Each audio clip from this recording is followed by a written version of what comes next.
আসসালামু আলাইকুম ওয়া রাহমাতুল্লাহি ওয়া বারাকাতুহু।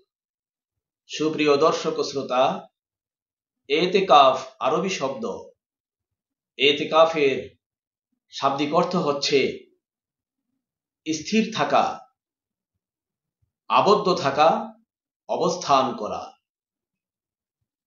ইসলামী পরিভাষায় নির্ধারিত সময়ে সওয়াব হাসিলের উদ্দেশ্যে পার্থিব ও জাগতিক সব ধরনের সংস্পর্শ ত্যাগ করে মসজিদে অবস্থান করে ইবাদত করাকে এতেকাফ বলে।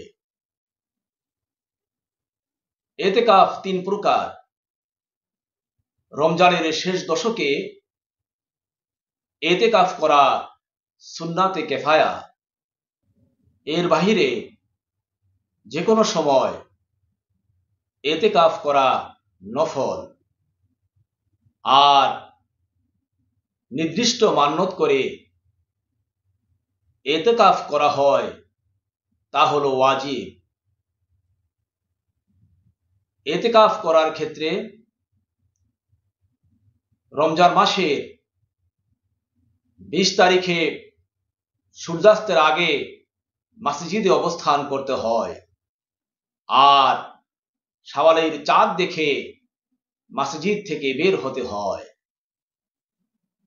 নারীদের এতেকাফের ক্ষেত্রে মসজিদে যাওয়ার প্রয়োজন নেই। বাসায় নির্দিষ্ট জায়গায় পর্দার আড়ালে এতেকাফ করতে পারেন।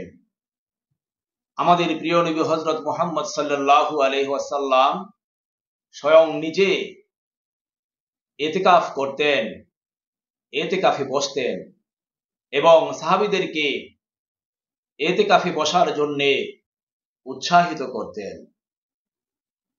হুজুর সাল্লাল্লাহু আলাইহি ওয়াসাল্লাম ইরশাদ করেছেন, রমজানের শেষ দশকে যে ব্যক্তি ইতিকাফ করবে তাকে 2টি উমরা এবং 2টি হজের সওয়াব দান করা হবে। বুখারী শরীফ, হাদিস নাম্বার 2724। আসসালামু আলাইকুম ওয়া রাহমাতুল্লাহি ওয়া বারাকাতুহু।